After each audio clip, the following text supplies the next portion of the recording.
Mirëmbrëma dhe mirë se erdhët në Akti on Dialogue, podcasti I hapur I Këshillit Shqiptar për Teknologjinë dhe Inovacionin, Akti, një shoqatë që ka bërë bashkë më shumë se 60 kompani të teknologjisë dhe të inovacionit në vend. Sot po fillojmë edicionin e dytë me temë se çfarë po ndërtojnë parqet teknologjike si Durana dhe Teda. Do zbërthejmë se çfarë ndodh brenda një zone ekonomike, një zone të teknologjisë së zhvillimit ekonomik, statusi ligjor, lehtësirat fiskale, doganore, dhe do të eksplorojmë pengesat si dhe projektet që kanë arritur të parat të nënshkruhen në këto parqe që e bëjnë atë të besueshëm edhe për industrinë. Parqet nuk janë thjesht një truall apo godina, po janë motor për prodhim të avancuar, për kërkim dhe zhvillim, për talente dhe për investime. Aty ku politika industriale takohet me sipërmarrjen dhe me universitetet. Durana Tech Park është I pozicionuar si parku I parë teknologjik shkencor në Shqipëri, I autorizuar me vendim të Këshillit të Ministrave dhe I zhvilluar nga Albanian Investment Corporation. Ka një praktik të fortë simulimesh, me tatim 0% për 15 vite për të ardhurat dhe aktivitetet në park, përjashtim nga taksat mbi pagat e stafit për R&D për 10 vite, TVSH e zeruar për mallra dhe shërbime që prodhojnë produkte inovative, si dhe lehtësim mbi taksat e pasurisë dhe ndikimit infrastrukturor. Durana ka rezidentet e parë të certifikuar, ku kompani dhe startupe apo akademi, nomad digital, të cilët po ndërtojnë ekosistemin dhe po e bëjnë atë funksional dhe jo thjesht si një premtim I zakonshëm.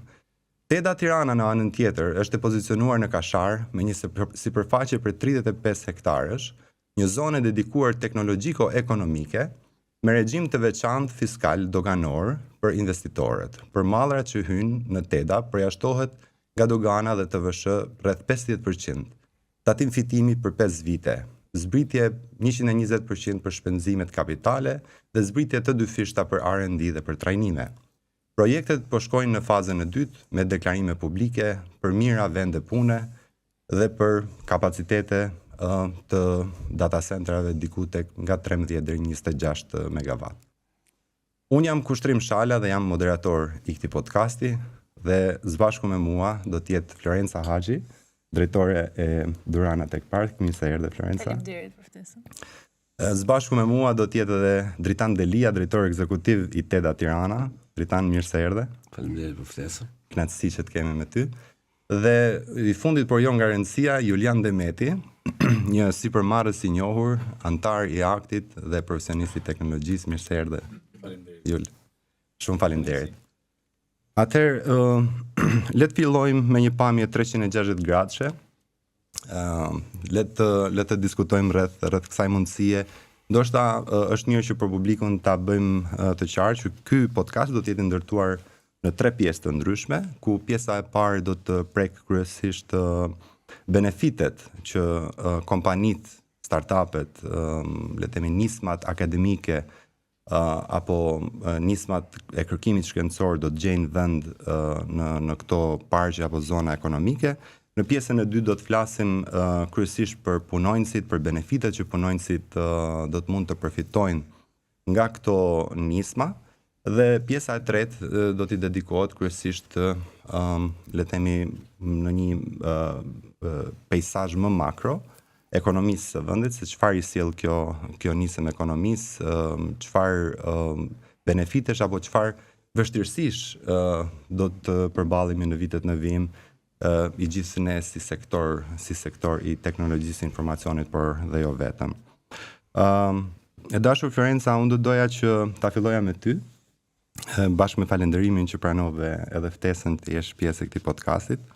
2 minuta në dispozicion, do donim që të vinim një rregull të parashkruar, nëse mund ta themi kështu, për ta pasur një bisedë sa më frutdhënëse edhe për publikun dhe të jetë sa më e strukturuar dhe koncize edhe në replikat në të cilat do marrim. Cilat janë 3 rezultatet apo më shumë se sa 3 rezultate, se jam I sigurt që ekipi juaj ka bërë një punë të jashtëzakonshme. Pra cilat janë ato rezultate, por cilat janë edhe ato premtime që ne si sektor do të presim brenda 12 muajve të ardhshëm nga Durana. Atëherë, Durana ka rreth 7 muaj që është bërë, le të themi, operacionale. Dhe në këto 7 muaj, interesi që kanë pasur kompanitë kanë qenë shumë më i madh nga ai që mendonim ne. Në cila është një gjë e mirë, por kjo do të thotë që dhe rezultatet e pritshme tani për 12 muajt që vijnë, le të themi janë rritur shumë më tepër nga ajo që kishim parashikuar në fillim. Tani kemi 51, le të themi kompani, entitete, se nuk janë vetëm kompani, janë dhe startupe, janë dhe universitete, janë dhe nomad digital, të cilët janë ose kanë firmosur dhe janë regjistruar si rezident, siç i quajmë ne, në park, ose janë në proces regjistrimi që shumë shpejt brenda vitit do ta mbyllin këtë proces. Dhe janë akoma 30 të tjerë, të cilët janë në pritje për të filluar procedurën dhe regjistrimin. Kështu që le të themi që deri në fillim të vitit që vjen, po flasim për rreth 80 entitete residente në Durana. Kështu që nëse po flasim tani për 12 muajt e vitit, pra le të themi deri në dhjetorin e vitit 2026, mendoj që 140, le të themi, është një numër që ne presim që të regjistrohen në Durana Tech Park. Por nuk është vetëm numri. Është një pritshmëri apo është një kufizim? Jo, nuk ka kufizim, sepse ne operojmë virtualisht për momentin, që për ata që nuk e din, Durana Tech Park është një park i cili nuk funksionon njësoj, le të themi, si gjithë parqet tradicionale, dhe kjo ishte edhe një risi e bërë nga ne. Ideja është që kishim rastin për të hapur parkun fizikisht, për të pritur prapë ndërtimin dhe më pas ta mbushnim, ose të fillonim, të ishim operacional virtualisht dhe pastaj gradualisht të kalojmë ato entitete që duan të jenë edhe të kenë prezencë fizike në park, ose ata që kërkojnë të kenë vetëm prezencë virtuale të vazhdojnë të qëndrojnë virtual. Në këtë fazë që jemi tani, që jemi plotësisht virtual, nuk ka një kufizim për entitetet që mund bëhen rezidentë në park. Më pas, kur parku të hapet dhe të ketë një operacione fizike, mund të ketë një kufizim varësi të hapësirave që do jenë. Kështu që një numër i caktuar, pra që nëse do flasim për një numër, them që 140-150 mund të jenë entitetet. Por ajo që duhet të them më shumë dhe si target që kemi ne është thirrja dhe përthithja e kompanive të mëdha ndërkombëtare, që nuk është më tepër numri se sa cilësia e këtyre kompanive që vinë në Shqipëri. Pra që të vinë tek ne, të ketë një prezencë, sepse prezenca e tyre sjell me vete aktivitete të reja ekonomike, që për ekonominë tonë është një gjë shumë e mirë dhe normalisht me të sjell dhe rritjen e aftësive të fuqisë punëtore, sidomos të rinjve tanë në këtë fushë. Që do të jetë pika 2 e debatit. Sa përqind nga këto kompani deri tani të paktën nga këto 30 që janë regjistruar kanë, le të themi, burim shtetësi të huaj? Rreth 51% janë të huaj. Dhe janë fakt 4-5 kompani shumë të mëdhaja që nëse regjistrohen brenda vitit ose fillim vitit tjetër, përqindja që do e kapë jo si numër, por si, le të themi, volum i aktivitetet që ato kryen është mbi 80% pastaj të huaj. Kuptoj. Shumë faleminderit, Lorenza. I dashur tani, për ty e njëjta pyetje, 2 minuta në lidhje me arritjet ose rezultatet e deri tanishme dhe një premtim për 24 muajt, 12 muajt e ardhshëm. Tani Teta Tirana, sikurse the dhe ti më pak më parë, është një SHPK e krijuar nga Bashkia Tiranë, është një SHPK që administron zonën e lirë ekonomike të qytetit të Tiranës. Zona e lirë ekonomike e Teta Tirana në krahasimisht me Duranën, nuk ka mundësi për të qenë një zonë virtuale, le të themi, por pasi ai është një park industrial me incentiva fiskale, pra një free economic zone pak a shumë, siç janë edhe rëndom në pjesën tonë të rajonit. Tek Teta Tirana neve jemi duke zhvilluar zonën ende, pra neve kemi përfunduar fazën e parë të punimeve, kemi bërë rrethimin e krejt zonës, pra të 35 hektarëve, janë rreth 3 kilometra rrethimi i cili është përmbyllur zonës, bashkë me gjithë kushtet e sigurisë të kërkuara nga organet e sigurisë si dhe nga dogana e shtetit shqiptar. Kemi marrë gjithë to certifikimet për kacë për sa i përket të qenë një zonë e lirë, kemi përfunduar dhe komplet infrastrukturën e brendshme, kemi arritur që bashkë me bashkëpunimin e institucioneve qendrore të qeverisë kemi arritur që të kemi brenda në zonë edhe tensionin e mesëm dhe të lartë, të ultin po e po. Gjithashtu kemi edhe infrastrukturën e ujësjelljes kanalizimeve, si dhe rrugët e ndërmjetme që i përmenda. Neve jemi Tani jemi duke përfunduar, bashkia përfundon ndërtimin e një godine, e cila do të jetë godina administratës qendrore, si dhe pjesës administratës shtetërore që do të jetë prezente në zonë, pasi dogana do jetë prezente bashkë me organet e sigurisë, duke ruajtur krejt perimetrin dhe duke shënuar të gjitha mallrat që hyjnë në daljen si në çdo zonë tjetër doganore të Republikës. Ndërkohë kemi firmosur një kontratë të rëndësishme, jo vetëm për Teta Tiranën, jo vetëm për qytetin e Tiranës, por mendoj për gjithë Shqipërinë, me një kompani ndërkombëtare, e cila do të ndërtojë në zonën tonë një data center që fazën e parë do ta ketë 13 deri në 26 MW për të arritur brenda 5 vjeçarit të parë të punës së tij deri në 40 MW. Është një investim relativisht i rëndësishëm, që fillon me një shifër të rëndësishme për të vajtur në shifra relativisht të larta, domethënë për sa i përket edhe investimeve që bëhen në Republikën e Shqipërisë. Gjithashtu kemi pasur shumë interes për zonën e lirë ekonomike, kryesisht nga kompanitë huaja, por jo vetëm, kemi edhe kompani shqiptare që interesohen. Bashkia Tiranë e ka krijuar këtë zonë lirë ekonomike, pra ka marrë status investitor strategjik me paramendimin për të patur mundësi për të punësuar qytetarët e Bashkisë Tiranë. Pra, mendimi i parë i bashkisë për të funksionuar një zonë lirë ekonomike nuk është përfitimi ekonomik në terma ekonomik i bashkisë ndaj qeradhënies ose qeramarrjes, le të themi, të metrave katror të tokës në këtë zonë, por është punësimi i banorëve të qytetit të Tiranës në këtë zonë lirë ekonomike. Prandaj është menduar që kjo zonë të jetë zhvilluar nëpërmjet tre njësive administrative që janë njësi administrative relativisht të mëdha të qytetit të Tiranës. Njësia 6, kombinati, është Kashari, Ysberishti dhe një pjesë e Vaçarit, Pruçi, pra, që prekin banor nga të gjitha këto zona mund të fillojnë dhe të punësohen pranë nesh. Nuk kam një numër të saktë, pasi nuk mund ta kem një numër të saktë sepse metrat katror ose hektarët aq janë dhe mund të qellojë që një kompani të marrë 2 hektarë për një herë, sikurse mund të qellojë që mund marrë edhe 10 hektarë për zhvillimin e projekteve të saj brenda nesh. Pra, meqense 2 minutë që të mbaroj tanë, sa kushton të ndërtosh në Teda? Unë mund të them sa kushton sipas VKM-s që të marrësh tokën me qera. Me qera. Pastaj ndërtimi është në varësi të e kisha fjalën që sa do më kushtonte mua për 1 metër katror. Sipas VKM-s me cilën neve operojmë, fillon nga 1 euro për metër katror në çdo muaj. Fillon nga 1 euro. Edhe juve si neve deri tani to kompanitë e marketingut, duke filluar nga apo është vlerë fikse? Është vlerë duke filluar nga 1 euro për çdo muaj për metër katror. Okej. Pra me të drejtë ndryshimi? Me të drejtë ndryshimi në momentet kur zona fillon e mbushet, pra jemi në fazat e tjera. Shumë interesant, siç më. Interesant duket. Përgëzime një. Faleminderit. Përgëzime ne si sektor gjithmonë kur diskutojmë me partnerët tanë tuaj, flasim me shumë krenari për hapat që po hedh teknologjia në Shqipëri dhe hapat që po e shtyn Shqipërinë për tu antarësuar sa më shpejt në Bashkimin Evropian. Gjithë kemi një qëllim.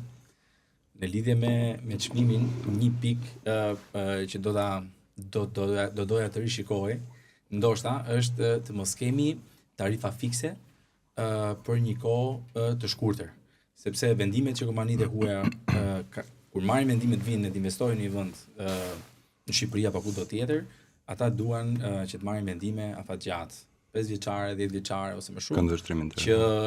Që dhe kjo nuk është vetëm për shpenzimet e tyre në lidhje me investimet, por kjo vlen edhe për takset, për paketën e taksave, që ata të bëjnë projeksione, pra të bëjnë projekte afatgjata dhe investime me të cilat ata do të dinë se ku duan të arrijnë mbas një kohe të caktuar, para se të marrin vendime. Nëse mundem, shënim me vend. Neve kontratat sipas prap VKM-s me cilën neve operojmë, neve kontratat i kemi deri në 30 vjet.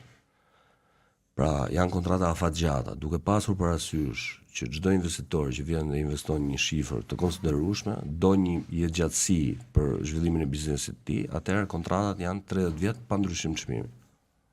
Kompliment. Juli, ti ke pas një përvojë këtu, ndoshta edhe një vlen për tekstuar edhe për ndjekësit që na ndjekin, se ke bërë një punë të jashtëzakonshme në mbrapa kuintave, sidomos në raport me ne kemi ndërtuar edhe një lloj bashkëpunimi me Duranën dhe me Albanian Investment Corporation si akti, dhe ke qenë shumë aktiv në raport me mbështetjen e antarëve të aktit, që si më thon të përgatisin dokumentacionet, por edhe në një farë mënyrë ka bërë një facilitim shumë serioz për sa i përket këshillimit, dhe ndoshta në një farë mënyrë edhe institucioni është ekspozuar ndaj atyre benefiteve, por edhe vështirësive që vetë institucioni ka. Domethënë, nëse mundesh një këndvështrim tëndin nga kjo eksperiencë në raport me Duranën. Faleminderit një herë. Është gjithmonë kënaqësi që duke qenë pjesë e sektorit, gjithmonë duhet ta shikojmë jo vetëm për të marrë, por gjithmonë edhe për të dhënë, sepse jemi këtu për gjatë. Realisht ka qenë një bashkëpunim shumë pozitiv, shumë frutëdhënës për hir të vërtetës. Padyshim që ka pika të vogla, të cilat bashkërisht i kemi diskutuar, dhe ndoshta herën tjetër do të kishim këtu dhe përfaqësues nga organet tatimore. Do të ishte një nga pikat për cilat shiko, duhet parë gjithmonë në kuadrin makro. Pra nëse në mikro ne kemi disa pika për cilat kemi diskutuar, kemi debatuar, disa prej tyre kemi sqaruar me kalimin e javëve. Duhet parë në nivelin makro, sepse siç edhe përmendëm çfarë, pra kompanitë e huaja, po dhe kompanitë vendase, para se të marrin vendime, duan një garanci për gjithë vendimet që merren. Dhe padyshim që kjo ka të bëjë me paketën fiskale, ku është edhe zemra e Akilit, një nga, por deri më tani kemi hasur, kemi shqyrtuar pjesën më të madhe të problematikave dhe kemi gjetur mbështetje. Disa pika tjera mendoj që janë në vimësi, duke u sqaruar, veçanërisht me organet tatimore, sepse duhet që të gjithë to vendime që për hir të vërtetës ndonjëherë duket sikur po ndodh diçka shumë e bukur për ta besuar. Por realisht ajo është e vërtet, meqense 30 kompani janë duke kaluar fazën e parë dhe janë bërë pjesë e Duranës. Janë operacionale sot që ne flasim. Dhe kjo është fakt. Kështu që ajo që ne do donim është që për një kohë të shkurtër në një diskutim bashkë me organet tatimore, të gjithë ato rregulla që janë vendosur për këtë paketë të jenë të më mirë të ligjëruar, le të themi, edhe sidomos me palën tatimore, për të mos lënë hapësira për interpretime. Kjo është e vetmja kërkesë që ne hasim nga pjesa më e madhe e kompanive që janë pjesë padyshim antarë të aktit. Një udhëzim unik ndoshta Florenca për kompanitë. Paketa fiskale, pra duke filluar që nga ligji dhe gjithë VKM-t që kanë dalë pra në zbatim të ligjit, mund mendoj që deri diku është gjithëpërfshirëse dhe shumë nga këto diskutimet që ne kemi pasur mbulohet me këtë paketën. Tani gjithmonë edhe ne e kemi eksperiencë të parë, sepse për herë të parë bëhet një gjë e tillë në Shqipëri, kështu që jemi duke mësuar bashkërisht. Kështu që dhe rekomandimet që vijnë nga biznesi apo qoftë edhe nga akti në këtë rast që bën dhe këshilltarin tonë, dhe falenderojmë për kompanitë që janë brenda të akti, është shumë e vlerë për ne. Por, përsa i përket tatimeve, ne jemi munduar që ta mbajmë komunikimin me tatimet të jetë nëpërmjet nesh, duke i hequr dhe barrën e themi kompanive që mos të kenë përplasje, le të themi për ato gjëra që lidhen gjithmonë me pjesën e Duran Tech Parkut. Sepse kompanitë që janë jashtë, pastaj ajo është pjesë e tatimeve dhe normalisht që do kontrollohen nga organet përkatëse.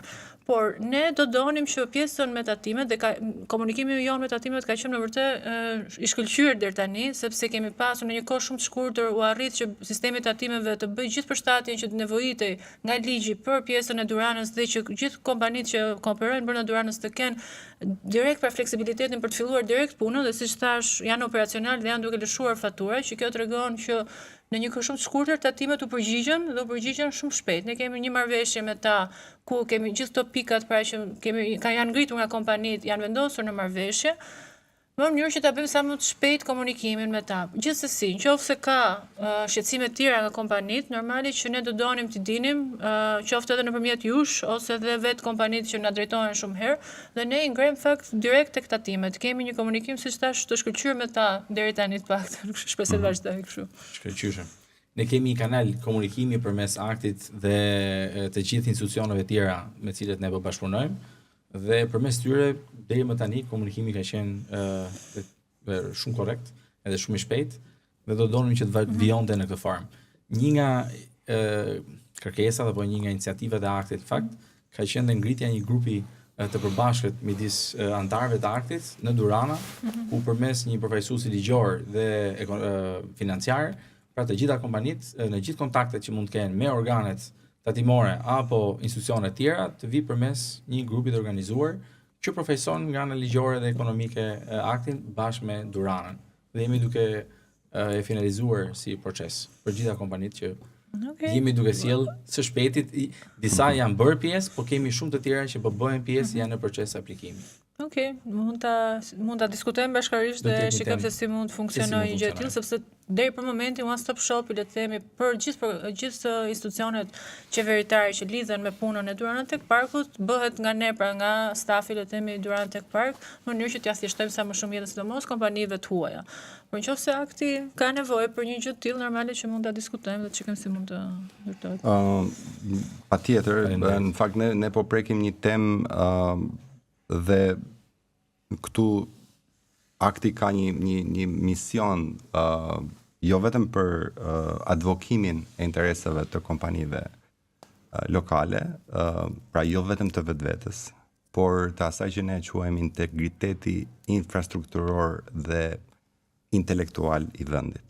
Dhe është shumë e rëndësishme që neve, si më thonë, përpara se të mendojmë për, le themi, foreign direct investment apo investime të huaja direkte, le themi, të mendojmë fillimisht për fëmijët tanë, të mendojmë fillimisht për punonjësit tanë, për ekonominë tonë, ajo që tashmë quhet sovraniteti ekonomik, sepse fjala sovranitet është shpërndarë në shumë fusha, sovraniteti energjetik, dëgjuam sot kryeministrin, apo sovraniteti digital, por sovraniteti ekonomik është po ashtu një më thonë, kapitull shumë i rëndësishëm që ne duhet të veprojmë sot. Pra duhet kemi balanca midis lehtësimeve që kompanitë e huaja le themi mund të kenë akses në dëm apo jo, nuk e di, të kompanive shqiptare, të cilat ndoshta në një farë mënyrë mund të hasin pengesa, por këtë po ngres si pyetje retorike që ndoshta mund ta vijojmë edhe nga fundi i debatit. Tani nëse mundet një pyetje paksa sfiduese për ju, sepse nga informacionet që kemi si organizat që ka të bëjë me më shumë se 60 kompani dhe shumë të tjera të cilët kanë interes që të bashkohen, bëhet fjalë për vonesa administrative dhe byrokraci të mëdha për sa i përket regjistrimit. Pra mund të kërkohen javë të tëra, ndoshta edhe muaj, për të bërë pjesë e TED-s. Mund të na thoni pse nuk jemi ne si Maqedonia e Veriut apo si Serbia apo si vende të tjera të rajonit ku zonat lirat ekonomike mund bësh pjesë antare brenda 10 ditësh apo brenda një jave? Nuk e di nëse keni në ngjyrim tjetër të pyetjes. Jo, e fiks. E vetmja gjë është para se të vinim këtu, realisht kam bërë një kërkim dhe në renditjen e vendeve ballkanike, Ballkani Perëndimor, pra me sa pash konkurrencën më të madhe e kemi me vendin fshi me Maqedoninë e Veriut. Për sa i përket paketës ose paketave që ne po ofrojmë, ne jemi rishtazi në këtë platformë, po ndërkohë ata kanë disa vite përpara nesh dhe kjo ishte një nga pikat, janë shumë të ngjashme në ofertat e tyre. Kjo ishte një nga pikat kyçe për sa i përket afateve. Tani ta kalojmë pak. Mos ta marrim kaq seriozisht, muhabetin. Patjetër. Si mas venit bëhet ku veni, thot populli. Tani, duke i qenë edhe duke i shku mrapa dhe fjalëve që tha Florenca pak më përpara, neve jemi duke e bërë për herë të parë këtë gjë, këtë ushtrim matematikor, ne e kemi për herë të parë. Ky është një ekuacion më shumë panjohura, jo vetëm për mua, mendoj edhe për sa i përket edhe për Duranën. Pra, të gjithë to panjohura tek ekuacioni ne do t'i zgjidhim pak nga pak, avash, jo shumë avash, por edhe shumë shpejt nuk mundemi t'i zgjidhim sepse duhet krijojmë një bazë ligjore të saktë për ta zgjidhur këtë ekuacion. Është vërtet që Maqedonia i mbaron dhe Serbia patjetër për 15 ditë ata janë brenda në zonë. Tani për sa i përket kontratës për të ardhur te TEDA, neve kemi shumë shpejt lidhjen e kontratës. Problematikat që janë tek TEDA janë procesi që vijon pas kontratës. Pra një kompani në mënyrë që të hyjë tek zona e lirë ekonomike, TEDA Tiranë, por të gjithë TEDat e tjera mendoj, duhet kaloj një proces ndërtimor që ka të bëjë me lejet ndërtimore, që ka të bëjë me lejet energjetike, e shumë lejet të tjera, mjedisore e tjera, që duhet të merren në çdo ministri përkatëse linje ose agjenci të ndryshme si Agjencia e Zhvillimit të Territorit ose një agjenci tjetër. Në Maqedoni, e the shumë mirë, këto merren për 15 ditë, sepse ekziston një kanal i drejt për drejt ose një zyrë posaçme në këto zona ekonomike ose pranë këtyre zonave ose e dedikuar në çdo ministri tjetër që është one stop shopi i vërtet. Pra nuk është ai one stop shopi që bëj unë dhe bën TEDA Tirana dhe Durana. Është një one stop shopi që bëjmë ne, është që neve e marrim dorë për dorë investitorin dhe shkojmë bashkë me të tek ky kanali që mundohemi të krijojmë posaçërisht, por në çdo rast në Maqedoni ose në Serbi ky one stop shopi është i vërtet, pra është një zyrë dedikuar që ti merr gjithë lejet brenda momentin që nënshkruan kontrata. Kjo është diferenca. Çështja është që ne këtë podcast e kemi bërë për të ngritur rekomandime, sugjerime, si mundet që të ndihmojë akti, si mundet që të ndihmojë shoqëria, politika, ku diun. Ju jeni shumë afër kësaj le të themi dhimbje të përditshme që mund ta përjetoni, pra ne kemi thjesht me të dëgjuar dhe me të ankuar, por ne kemi kërkesa pafund nga kompani, të cilat na i kanë ngrit këtë shqetësim patjetër. Dhe pikërisht në këtë krahasim që në Maqedoni ose në Serbi zhvillohen më shpejt lejet edhe në rajonin. Rrota e ka bërë, pra është e krijuar, nuk kemi nevojë pse ta shpikim. Mund të marrim iniciativa të tilla që janë në rajon dhe mund t'i përditësojmë me ligje shqiptare për të ndihmuar edhe neve, por edhe investitorët që vinë. Mund të përgjigjem po, lutem Florenca, sepse edhe pa kaluar Duranën, kjo pyetje ishte në fakt ishte për të dy. Po pra, tani më vjen keq për tanin, por ne e kemi pak më të shkurtra fatet. Domethënë mbase mund të jetë dhe prej faktit që ne nuk kërkojmë leje të tilla siç kërkoni ju për pjesën e ndërtimit të tjerë, sepse ne siç thash jemi virtual për momentin, kështu që kjo besoj e ul kohën relativisht shumë. E bën e thjesht zonë. E thjeshton shumë. Pra ne në fillim kur hapëm thirrjen e parë që ishte prill, duke qenë se ishte një gjë edhe për ne, normalisht që na mori pak më shumë kohë sa të vëmë gjithë procedurat dhe të bëhet një gjë pra ritual, pra që ne ndjekim pastaj për çdo kompani që aplikon. Në fillim na merrte gati një muaj, le të themi nga interesi që jepte kompania deri në momentin që firmosej kontrata. Tani kemi kaluar në 2 maksimumi 3 javë për kompani të ndryshme. Ajo që merr më shumë kohë, me sa kemi parë ne, është për kompanitë e mëdha ndërkombëtare, sepse marrin procedurat e tyre të brendshme dhe hierarkia që kanë këto kompani, sidomos ato kompani që janë të listuara jashtë dhe kanë shumë aksioner. Dhe është një gjë që kërkohet fakt nga QKB-ja jon kur bëhet një regjistrim i një dege apo një kompanie të re të një kompanie të huaj në Shqipëri, kërkohet një listë me aksionerë dhe ID të aksionerëve etj. Por dhe për këtë po punojmë, do bëjmë një marrëveshje bashkëpunimi shumë shpejt me QKB-n, sepse kemi pasur një marrëdhënie shumë të mirë deri tani. Ato kanë zgjidhur në kohë rekord paktën për pjesën e kompanive të huaja që vinë këtu, gjithë problematikat që janë hasur dhe ne kemi arritur që bashkë me QKB-n të japim zgjidhje. Dhe tani po mundohemi gjithë të eksperiencë që kemi marrë deri tani, ta kthejmë në një procedurë standarde si Maqedonia, siç u folëm përpara, që të bëhet një rrugë pra one stop shop, që çdo kompani kur vjen ndoshta huaj kalon nëpër këtë rrugë, një kompani shqiptare ka më të thjesht kuptohet dhe kalon në një rrugë tjetër. Të sheshohen malore njëra pas tjetrës, edhe të krijohet një standard që për ata që do vinë më pas do ta kenë më të thjesht procesin edhe kohën e shkurtimit. Edhe mos e kuptueshme edhe nga TEDA që padyshim ka një sër institucionesh tjera që nuk varen thjesht nga TEDA vetë, prandaj procesi është i gjatë. Ne si akti në çdo moment do kishim dëshirë të kontribuonim në pjesë të tryezave apo të çdo, po themi, vendimarrje me çfarë mund të kontribuojmë ne, në çdo moment jemi të gatshëm. për të sjellë një listë me pika që mund të ndryshohen, që mund të përmirësohen, nuk po themi në vendet e tjera në vendet europiane, po minimumi të jemi në të njëjtat ujëra, në të njëjtën ofertë që ka rajoni, le të themi, minimumi. Për një kompani tuaj kur vjen në Ballkan, do të marri një vendim dhe do zgjedhë në një nga vendet e Ballkanit. Ku do shkojë dhe pse do zgjedhë Shqipërinë në fund ditës dhe nuk do zgjedhë Serbinë ose Maqedoninë e Veriut apo qoftë Kosovën. Edhe gjithë vendet. Ato ofertat padyshim që me konsulentët e tyre ligjor dhe financiar, pra ekonomik, ata do të marrin një pasqyrë të pastër, cilat janë rrisjet, cilat janë benefitet për të shkuar nga njëri vend te tjetri.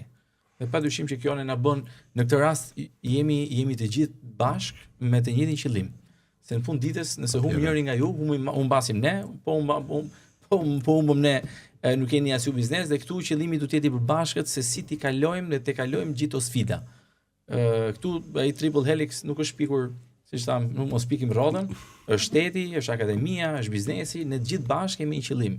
Shqipëria që të shkojë të ndërsohet në Bashkimin Evropian ka hapa përpara. Këto janë disa nga ato hapat e para. Që realisht ne të marrim jo duke dëmtuar biznesin, se do të pyetje më vonë, ndoshta e përmendi për kushtrimi, jo duke dëmtuar biznesin lokal, por as duke konkuruar kompanitë e mëdha që nuk i konkurrojmë dot, se në fund ditës çdo gjë është mbi numra. Ne kemi një popullsi të caktuar, me numra të caktuar, jemi të limituar. Dhe por kur bëhet fjalë jo për konkurrencë me Europën, por kur bëhet fjalë me konkurrencë me rajonin, atëherë ne numrat tonë bëjnë sens pastaj kur jemi në rajon. Dhe këtu ne duhet bashkarisht bëhemi kompetitiv kundrejt vendeve tjera të rajonit. Nëse mundem, për sa i përket paktën spektrit të kompanive që vinë tek TEDA dhe që kanë pasur interesim për të hyrë te zona lirë ekonomike, kompani ndërkombëtare flas, incentivat fiskale dhe kuptohet të gjithë të lehtësirat fiskale që kemi neve janë një ndër kushtet që ata zgjedhin TEDën, por nuk janë kushtet themelor. Kushtet themelor fillon gjithçka, fillon tek gjeopolitika. Pra dashuria e një kompanie ndërkombëtare që ka për vendin ton në këtë moment. Të paktën që hype dhe vibe që ka Shqipëria është shumë i lartë dhe duke qenë dhe vendin antar i NATO-s, vend dashamirës ndaj institucioneve të BE-s dhe ndaj gjithë sistemit demokratik euro-atlantik që është i duhet të ketë dashuri reciproke, kam përshtypjen. Edhe ne duhet t'i duam. Ne i duam pa mas. Nga zona të larta që sondazhet në Shqipëri janë maksimalisht në dashuri plot për këto institucionet euro-atlantike, le të themi. Tani, nëse mundet ta përmbyllim në 1 minutë, një thirrje për gjithë ato biznese që janë përtej Tiranës, që janë inovative, që bëjnë kërkime shkencore në ekonominë qarkulluese, në green technologies, për cilat kam pas fatin të dëgjoj dhe të studioj çdo ditë më shumë kohëve të fundit nëpërmjet organizatës që unë drejtoj. Edhe juve, Florenca, çfarë do t'i drejtoheshit në 1 minutë një kompanie, pse duhet të vinë në TEDA Tirana për të regjistruar, cili është interesi i tyre, pa pak më broad? Interesi është për të kapur çastin, për të rritur veten e tyre në një ekosistem që po ndërtohet në Shqipëri. Një ekosistem që do jetë qendra e Ballkanit Perëndimor për shumë shpejt, me si e shikoj unë dhe me gjithë burimet që unë kam, dhe është momenti për të qenë prezent në Shqipëri për të zhvilluar biznes. Në ndryshim nga Durana, kujt po i drejtoheni? Tani, TEDA dhe Durana kanë disa ndryshime, pasi ke TEDA, ta themi idealisht e TEDA ka dhe një prodhues. Unë i drejtohem kryesisht prodhuesve. E kuptoj. Shumë faleminderit për përgjigjen e shpejtë dhe të sinqertë, por që normalisht që ka edhe ujëra të cilat ndoshta interpretohen në aspektin e po themi prodhimit, se çfarë mund të quhet e tillë. Sepse kam dëgjuar edhe nisma për startupet, kështu që besoj që do kemi mundësi tek pjesa e kapitalit njerëzor. Florenca? Unë do thoya që duhet bëheni pjesë, pra do i thoya kompanive që do të bëheni pjesë të Duranës, jo vetëm për incentivat fiskale që në fakt duhet ta përmendja edhe më parë krahasuar me rajonin, jo vetëm me Maqedoninë, me rajonin, me më gjerë se rajoni, po mos them me botën, sepse ne kemi bërë një analizë shumë të gjerë për të parë kush janë incentivat para se të vendosim, le të themi, incentivat që ka Durana sot. Jemi shumë më kompetitiv. Kështu që duke filluar nga kjo është gjëja e parë. Pra, nëse vi në Durana, ka një paketë incentivesh që është shumë më kompetitive në rajon dhe më gjerë. E dyta dhe më e rëndësishmja për mendimin tim është ekosistemi që u përmend fakt edhe nga Tani, por ekosistemi që ka Durana ose ekosistemi që ne po mundohemi të ndërtojmë brenda Durana është ajo që duhet të thrasë kompanitë, sepse brenda ka startupe, brenda ka kompani ndërkombëtare shumë të mëdha, brenda ka kompani më të vogla, të mesme, ka dhe akademinë dhe universitetin. Kështu që ky konglomerat pra i bërë bashk sjell shumë më tepër themon përfitime në një periudhë pak më aftë gjatë për të gjithë të kompanitë që operojnë, sesa vetë incentivat që janë diçka plus. Nga ajo çfarë ju shpjegoni, unë arrit të imagjinoj një coworking space shumë inovativ, mirë po me një qershim vjetor që janë edhe taksat dhe incentivat fiskale.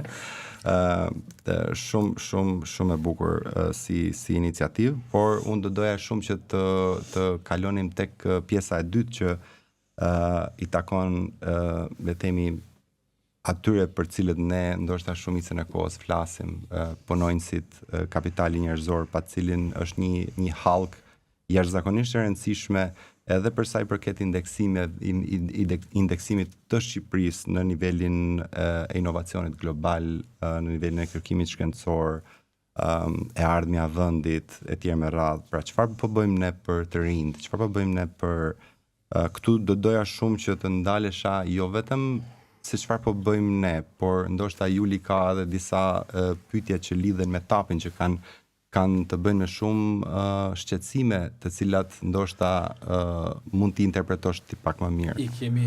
Faleminderit. I kemi sqaruar një pjesë të tyre për tapin lidhur me taksën. Por publikun sepse çështja është që mes nesh ndoshta i dim, po shumë e vërtet. Unë do të thoya edhe një gjë tjetër, që të arrinim deri te ky moment është punuar shumë. Pra sot kompanitë po vinë dhe shikojnë që ka një ofertë mirë Shqipëria, ofertë më të mirë praktikisht në vendet e rajonit, për sa i përket pra taksave, lehtësira fiskale. Por është punuar shumë gjatë gjithë këtyre viteve dhe unë e them me fali për mungesën e modestisë, por ne si sektor kemi punuar shumë bashkarisht, padyshim se nuk punohet asnjëherë vetëm, bashkarisht me atë TripleHelix, bashkë me shtetin, kompanitë, gjithashtu dhe universitetet, pra patjetër se burimi kryesor pra siç thamë është kapitali njerëzor. Dhe sot ne jemi një nga vendet ose vendi lider me më shumë se 1200 shërbime të digitalizuara online. Nuk ka asnjë vend tjetër në rajon që ka kaq shumë shërbime të digitalizuara, po edhe në Europë. E vërtetë është, ka vende të Europës perëndimore ku akoma nuk e kanë marrë përsipër ta fillojnë digitalizimin deri në këto nivele. Kështu që është bërë një punë e gjatë për të arritur deri aty. Tani bashkarisht duhet të kanalizojmë dhe pjesët e tjera për ta bërë ofertën perfekte për të mos thonë jo të as investitorit tuaj në Shqipëri. Në lidhje me tapin, me taksat, një nga ofertat nga paketa kemi paketën zero tatim fitimi për kompanitë që do të jenë pjesë e Duranës. Ndryshe se ndryshon tipologjia e biznesit dhe prodhimi është ndryshe te teta. Ndërkohë tapi është një taks gjithashtu për pagën, ku prap është një paket Durana ofron tap zero për ata cilët do të jenë pjesë e Duranës. Ndërkohë që kompanitë lokale, qoftë edhe freelancers apo sidomos kompanitë lokale, paguajnë një taks që është deri në 23% pagës aktuale. Kjo do të jetë një sfidë për një kompani të madhe që vjen në Durana.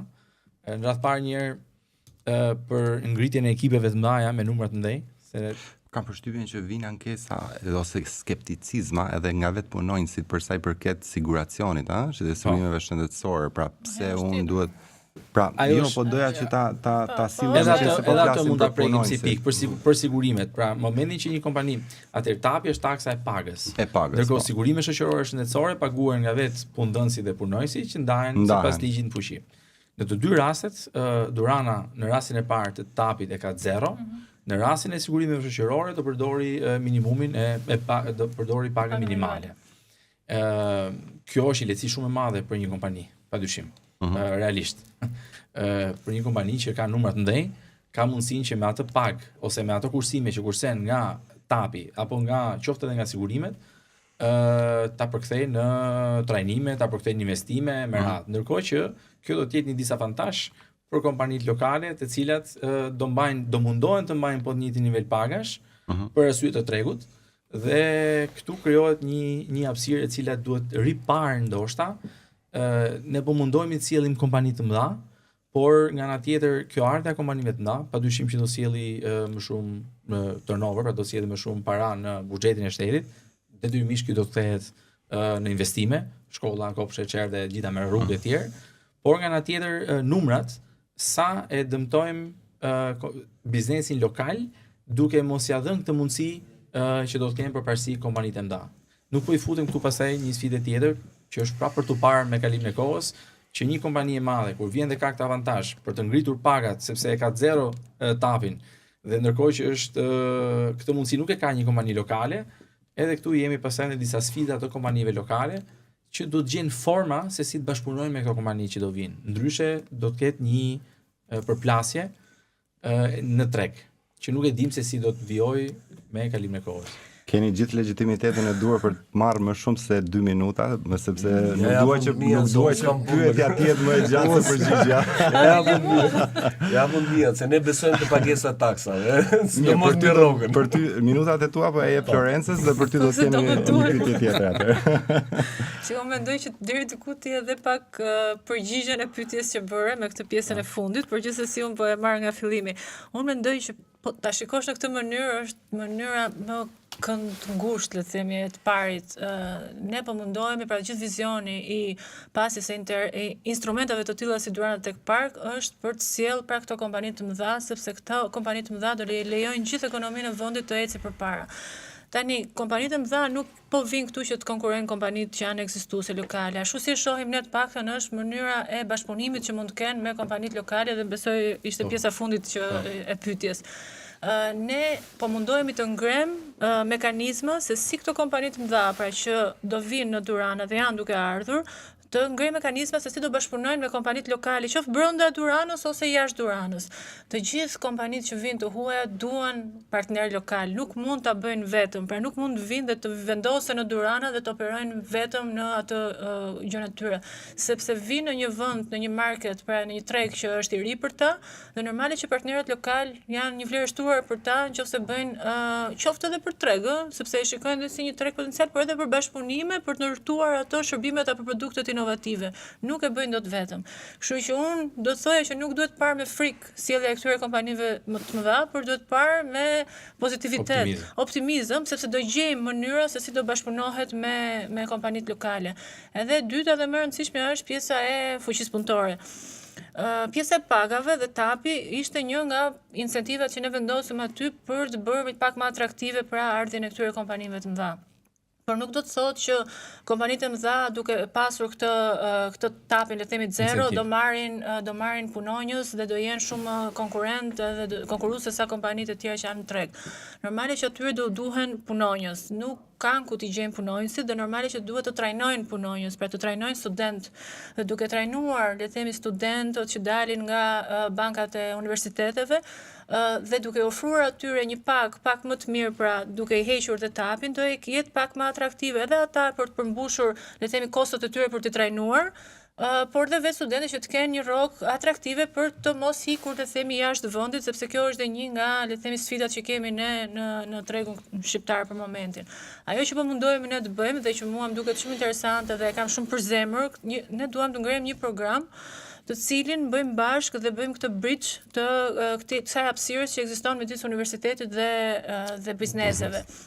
Kjo flitet, ka vite që flitet për se si do bëhet, si do mbyllet kjo hapësira, si do bashkëpunojë universiteti me biznesin, kush do ta bëj hapjen e parë, biznesi apo universiteti. Dhe gjithmonë ekziston kjo pjesa e polemikës që jo, po duhet vi biznesi te universiteti apo duhet shkojë universiteti te biznesi. Ajo që duam bëjmë ne është bëjmë një pilotim, sepse e kemi Duranën, le të themi është një vend i vogël ku ne mund të pilotojmë ose një sandbox, le të themi ku mund të pilotojmë disa programe të caktuara. Dhe një nga programet është pikërisht pjesa e arritjes së aftësive dhe krijimi profileve të reja, jo më junior profile siç dalin nga universiteti, por profile që kompanitë e mëdha që vinë në Durrana ka nevojë. Ne që tani kemi lista Excel-esh, të cilat na dërgohen nga kompanitë e mëdha me emër gjigande në treg, të cilat kërkojnë profile të saktuara. Dhe ne kemi filluar të kërkojmë se si mund t'i gjejmë në tregun tonë ose nëpërmjet universiteteve apo akademive tjera që operojnë në vend për të kënaqur këto nevoja që kanë këto kompani. Jo gjithmonë kemi mundur të gjejmë këto profile dhe është e vështirë me thënë drejtën, dhe këtë gjë që po mundohemi të bëjmë është që të krijojmë tani kurse upskilling, reskilling nëpërmjet këtyre ofruesve që e bëjnë në treg, pra që ka disa ofrues që të bëjnë këto kurset e vogla, të shkurtra, të cilat bëjnë këtë përshtatjen e këtyre profileve që dalin nga akademia apo nga universiteti me profilet që kërkojnë kompanitë. Kuptoj. Me që se jemi në limitet kohore, do doja me qenë se ja dham fjalën për kapitalin human, çfarë do të ishte mesazhi jot për ata punonjës të kompanive të cilat bën pjesë e TED-s? Çfarë benefitesh do ketë? Pse nuk duhet të hezitojnë? Benefitet tek TED-a Tirana janë, nuk diskutohet, një ndër kushtet kryesore dhe në kontratat që ne nënshkruajmë ose para kontratat që kemi nënshkruar me klientët, por edhe me kontratën e nënshkruar. Neve një ndër kushtet kryesore është dhe rroga, që duhet të jenë rroga të mira dhe mbi mesatarin e tregut. Për kuptohet, duke pasur rroga të mira, neve na vjen e mira qytetare, pra bashkia përfiton nga mirëqenia qytetare përmes këtyre rrogave të mira edhe për atmosferën në Tiranë, domethënë atmosferën e pagave. Gjithashtu është dhe territori ku ne po ndërtojmë zonën e lirë ekonomike dhe kushtet që do të jenë aty brenda, pra gjithçka e kontrolluar me sisteme kontrolli, me kushtet do të jenë optimale shumë të mira. Gjithashtu ne kemi marrë edhe një premtim nga Këshilli Bashkiak, në të cilën do të ketë edhe linja të dedikuara autobusësh elektrik nga qendra e kombinatit deri tek TED-a Tirana, ekskluziv për zonën e lirë ekonomike. Fantastike. Janë disa kushte pra që e bëjnë më njerëzore vajtjen punë edhe komplet aktivitetin në punë. Vetëm se nuk na thatë se kur do filloj hapja e Hapja ka saj. filluar. E kuptoj, Është por ndërtuar. kur do të jenë po themi në 12 mujorin e ardhshëm presin kompanitë e para që të kenë punonjësit e parë? Apo nuk e mendoj, sepse neve kontratën e parë të nënshkruar në të cilën po prodhon dhe të ardhura, është data centeri. Sikurse ju e dini se vini nga fusha teknologjike, jeni më të aftë nga unë te kjo fushë. Data centeri do një lloj historiku dhe një lloj menaxhimi që të projektimi edhe deri tek ndërtimi i godinës për të vazhduar tek pajisjet teknologjike që do futen aty brenda. Infrastruktura, energjia elektrike. Tani disa neve ja kemi vënë në dispozicion dhe i kanë gati, por ata janë duke zhvilluar projektimin e tyre të duhur për tirin e duhur të data center që u duhet atyre. Se do jetë një data center ndërkombëtar. Mendohet që do jetë 4. Tire 4. Shvej për artin vetet ajo. Uroj të ngjasoj sa më shumë Stargate-it që po ndërtohet në Amerikë, 500 milion dollar investim. Edhe në këtë kuadër, për duke mos parë se çfarë po ndodh i vetëm në përballë me investime globale, këto investimet këtu, siç e du përmendëm, pra është marrëdhënia që bëhet midis lojtarëve të mëdhenj dhe atyre lokal. Ajo ishte një nga pyetjet që ne na ka ardhur më shpesh dhe patjetër që ne donim ta bënim, po ti e sqarove shumë qartë, edhe më mirë kur vjen nga ju dhe jo vetëm nga ne. Po, por në parim unë do e bëj prap atë pyetjen time të fundit, të cilën e kisha bërë në plan që t'ja u bëj të treve, dhe do doja shumë që një raund të fundit ta përmbyllim bashkë me një rekomandim të fundit, jo më shumë se 1 minutë e gjysmë. Për vitit 2019, subjektet që ushtrojnë veprimtarinë në zhvillimin e softwareit apo prodhimin e softwareit paguajnë një tatim fitimi diku në normën 5%. Por kjo lehtësi mbaron me 31 dhjetor 2025 dhe prej vitit të ardhshëm kompanitë shqiptare që prodhojnë software do të paguajnë tatimin fitim me vlerën 15%. Durrana ndërkohë ofron incentiva shumë herë më avantazhuese për bizneset që hapen të reja në software, në R&D e tjerë. Dhe këtu tani është pyetja. Pra nuk është çështje se kemi frikë, por çështja është që meqense jemi të gjithë në një farë mënyrë në të njëjtën anije dhe po merret një vendim, disa prej ekuipazhit të anijes bëjnë pyetjen: a duhet ta shohim si një disavantazh të operatorëve lokal këtë iniciativë, pra të konkurrentëve global në këtë zhvillim, apo duhet ta shohim si një mundësi? Do të përgjigjem unë. Pra, shiko, le ta marrim si një, domethënë ky është një opinion, do doja shumë edhe nga Dritani, por edhe nga Juli një opinion se si e shikoni, sepse është vërtet një pyetje që ndoshta kërkon një dialog pak më të gjerë si tavolinë. Unë mendoj që 5% që ka qenë deri le të themi në fund të vitit e ka kryer misionin e tij deri diku, sepse ajo politikë u vendos në atë kohë për të bërë ngritjen e një treku le të themi të ri, e një aktiviteti të ri ekonomik, ne donin të ecim më përpara për sa i përket fushës teknologjisë, bëheshim një hub dhe realisht më bëhet qefi sepse ne sot mund të themi me plot gojë që shumë nga kompanitë shqiptare, paktën siç e shikoj edhe unë në ditë për ditë, operojnë dhe eksportojnë shërbime teknologjike jashtë, shumica jashtë edhe në Shqipëri, po kuptohet, po kanë dhe klientë shumë të mëdhenj jashtë. Kështu që mendoj që deri diku 5% që arriti le të themi misionin. Përsa i përket Duranës, siç e thash më përpara, kjo paketa fiskale ishte për të tërhequr më shumë tani të huajt, le të themi për të ardhur dhe për të pasur dhe kompani të tilla të mëdha të listuara në bursë me emër të madh, duke filluar që nga Google, Amazon, ne kemi shumë të mëdha ambicjet. Kështu që nëse arrijmë që të sjellim dhe kompani të tilla, duke i tërhequr me këtë pjesën fiskale në fillim dhe më pas, siç thash më përpara, duke bashkëpunuar me tregun vendas, me lokalet e tjerë, mendoj që është okay. Kurse nga ana tjetër, ne nuk kemi thënë asnjëherë që kompanitë të tilla që deri sot le të themi paguanin 5%, nëse duan të inovojnë, dhe siç është rasti që ne kemi diskutuar edhe me kompanitë që janë brenda aktit, nëse kanë një ide të re, përveç atij aktivitetit që ka ngritur tashmë dhe normalisht tek ai aktivitet nuk do kenë 5%, por normalisht do i rritet taksa, por ama nëse kanë një ide inovative në një fushë si inteligjenca artificiale apo robotika apo kërkimi zhvillimi. Pra nëse duan të bëjnë spin-off apo mund vinë pivotim të një mund të vinë dhe ta shikojnë Duranën si një sandbox për ta krijuar këtë iden, për të krijuar një kompani të re dhe nëse duan ta bëjnë këtë gjë normale që kanë pa taksa zero, jo 5%, po 0. Juli, do doja shumë këndvështrimin tënd fillimisht sepse padyshim, shumë kompani si dhe ne për shërbimet që kemi eksportuar gjatë këtyre viteve, taksa tatimitimi ka qenë 5% dhe gjithë ato kompani që kanë eksportuar shërbime kanë përfituar nga një taks që ka qenë relativisht shumë e pranueshme dhe shumë pozitive për të nxitur biznes. Jo më kot janë mbi 400 kompani të regjistruara vetëm në teknologji informacioni dhe ligji ka pas përcaktuar shumë qartë se cilat kompani përfitonin nga ajo taks, duke pasur në statut në ÇKB, pra objektin e mirë përcaktuar, me kodin e mirë përcaktuar, se gjithmonë ka qenë pra eksporti i shërbimeve.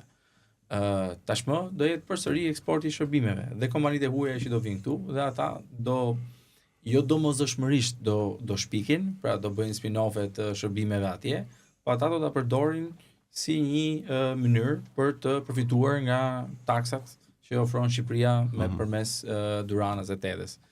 Edhe këtu mendoj që është shumë, domethënë është pozitive patjetër për kompanitë e huaja që do vinë, ndërsa kompanitë shqiptare të duhen të bëhen sa më kreative për të qenë pjesë e kësaj pakete, sepse padyshim që mbi 400 kompani, më mend jo më pak se 70 vjet përpara, numri s'ka qenë më shumë se 50-60 kompani në sektorin IT specifik. Jo shërbime digjitale. Tani e kalojnë 4000. Sot kalojnë 450 deri vjet, mos gaboj si numër. Sipas ÇKB. Jo të marketingut, ato janë mbi 3000 e disa kompani që ofrojnë shërbime digjitale, por shërbime digjitale mund të jetë shërbime të prodhimit të softwareit, prodhimit të softwareit janë mbi 400 specifike. Pra kush po eksportonte gjatë këtyre viteve, numri u rrit në mënyrë shumë të shpejtë dhe shumë kompani kanë përfituar nga shërbimet eksportuese. Do të jetë pak sfidë, që është prapë edhe një herë brainstorming mentaliteti, por kompanitë duhet të tregohen sa më kreative për të ndarë shërbimet. Ktu përsëri do duhet që të bashkëpunojmë bashkarisht me ju, me sistemin tatimor, për të qenë të qartë në çfarë se si mund të jemi kreativ dhe çfarë duhet të mbetet në duke mos transferuar biznesin aktual, sepse kjo nuk ndihmon askënd, por duke qenë inovativ dhe duke u bërë sa më kreativ dhe për të ofruar shërbime, për të vijuar për të ofruar shërbime. Thjesht kuadri ligjor dhe ato bashkëpunime do na ndihmojnë për të qartësuar gjëra. Ato janë disa nga pyetjet që vijnë më shpesh nga kompanitë që duan të bëhen pjesë e Duranës sa më shpejt. Dritan, si e parashikon ti këtë? Ekziston një shprehje që jo çdo e keqe vjen për të dëmtuar. Pra kjo ndoshta është një gjë që shteti po munduhet që ta zgjojë biznesin, i cili ndoshta ka gjetë rahat te ky pozicioni i transferimit të know-how diku tjetër, duke punuar për një palë tjetër. Ndoshta është momenti që secili filloj për vete dhe të punojë. Pra ne kemi duhet pas parasysh që qeveria ka bërë gjatë gjithë këtyre viteve, pra duke nisur që nga 17-a e këtej, janë disa programe qeveritare të cilat kanë mundësuar edhe mësimin e të rinjve pa pagesë në disa shkolla nëpër Tiranë, të paktën në disa shkolla edhe coding, edhe të përgatitur për software. Pra kemi një ekip të ri i cili ndoshta janë kjo mosha 18, 20, 25 vjeç, të cilët janë më të specializuar dhe më me eksperiencë se ato që ishin para 7-8 vitesh. Pra jemi ndoshta në një fazë që ne duhet të prodhojmë, siç tha Juli, duhet të krijojmë. Absolutisht. Dhe mua më sjell sa herë bëjmë tematika të tilla globaliste apo me tema makro, më sjell ndërmend teknofeudalizmin e Varoufakisit. Dhe me këtë dua që t'ju shpreh falënderimet e mëdha për gjithë panelin dhe për gjithë diskutimin konstruktiv. Si gjithmonë jam i bindur që mbeten shumë tematika të tjera për t'u eksploruar, për t'u diskutuar, por le të shërbej kjo si një dritare për gjithë ato biznese të cilat nuk janë bërë pjesë akoma e Duranës, e TED-s, ta shikojnë me një sy sa më kreativ për të gjetur gjithmonë arsyet pozitive për të bërë pjesë. Patjetër duke filluar fillimisht me antarësimin në akti dhe më pas kjo ishte një batut, por vërtet kënaqësi e madhe për mua. Ju falenderoj shumë që ishit pjesë e këtij diskutimi. Ju falenderoj gjithëve që na ndoqët edhe mirë takofshim në edicionin e radhës, në podcastin e radhës. Paçi fat.